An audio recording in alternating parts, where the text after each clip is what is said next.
O ano, okay ba yung naisip ko? Sabi ko naman sa'yo eh, kung mga dead insects ang isasabit natin, hindi natin kailangan manghuli ng buhay. Oo naman. Kaya lang, parang magagabi na eh. Bro, meron ba tayong flashlight dun sa kotse? Sir, meron. Kunin ko lang. Halika doon Dito tayo. Ay!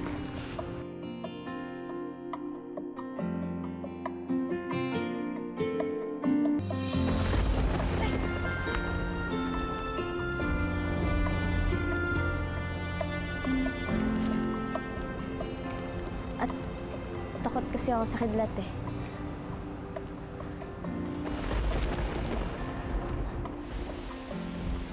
Ay! Silong muna tayo, tara! Tara. Ate, sunduin ko kaya si Mariposa sa eskwela? Ang lakas ng ulan eh. Ang sama pa naman ang pakiramdam nung kanina. Wala na sa eskwelahan yun. Kanina pa nga nasa taas sa dito sa kwarto niya. Eh, nasa na kaya anak ko? Ba't hindi pa yun umuuwi? Pwede ba? Tigil mo yung pag-alam sa ampun mo. O mamaya, atakihin ka na naman sa puso. Gastos na naman yan. Baka kung ano nangyari sa kanya. Wala yun. Pauwi na yun. Alam ko, may palabas pa sa perya yun mamaya eh.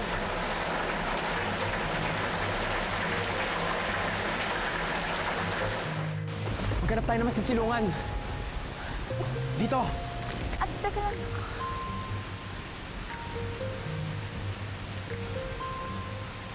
May itim na paru-paro eh. Parang binabalaan nila tayo. Mapapaniwala ka pa rin pala sa mga yan, no?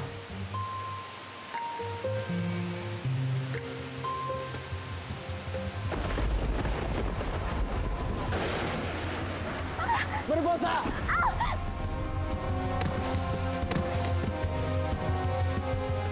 Inigo! Inigo! Inigo!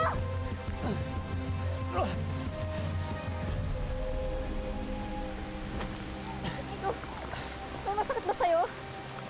Hindi pa ako. Kaya mo ba maglakad? Kayanin ko.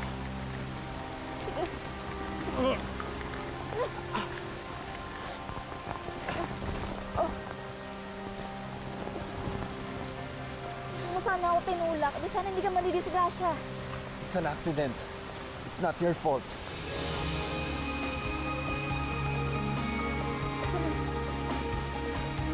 Kaya mo?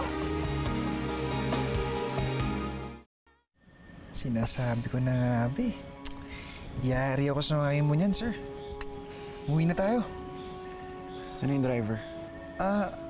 Sandali. Naghiwalay kami kanina para hanapin kayo eh. Teka, hanapin ko.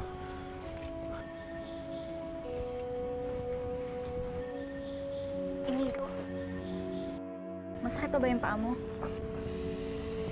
Sige, dahan-dahan lang.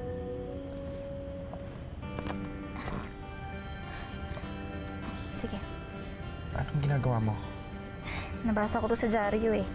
Para hindi na lumala yung pilay mo. Ubus na kaya. 7. Bakit? Hindi kasi ako nakapagpaalam kay Inay eh. Hindi niya alam na baka gabihin ako. Eh ikaw, baka hanapin ka ng nanay mo. She doesn't care if I go home early or not. Busy kasi yun sa mga negosyo niya. Ikaw, close ba kayo ng mama mo?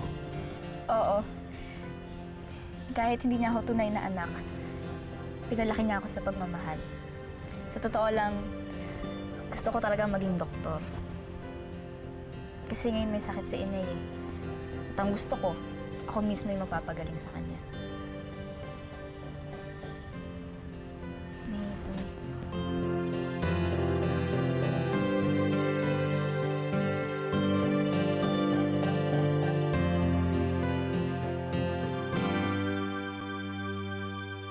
Ano na, Mare? Sa nilaga mo. Dapat kayo pa nagsimula yung palabas na loob eh. Pasensya na, Mare. Padating na sigurado yun. Ay naku, siguraduhin mo ha. Yung mga tao sa loob naghihintay na. Tsaka pag inisipin yung alaga mo, ako malilintikan sa mga panokyano ko.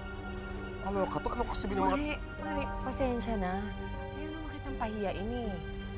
Tsaka alam mo, sayang yung cut ko dun. Oh. Eh, baka nasa bahay pa yun. Checking ko kaya. Baka naman tinatamad lang magtrabaho ngayon. Ano ko, ewan ko. Sige, puntahan mo. Bilisan mo. Sige, bilisan Sige, niya. bilisan Tao, ko. Sige, ah. babalik ako agad, ha? Oo. Okay.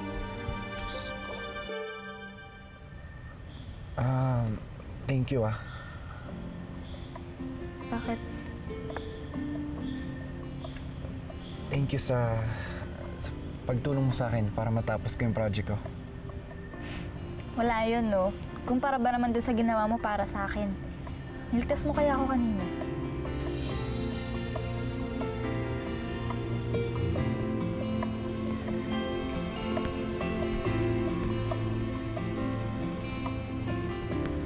Sir, kailangan mapatignan sa pa-doktor yung paa mo. It was nice meeting you again, Mariposa. Ako din. Amigo. Gusto mo, sumabay ka na sa amin? Ay, hindi. Malapit lang naman ako dito eh. Sigurado ka?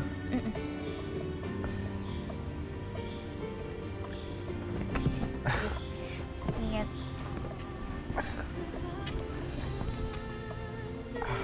Salamat.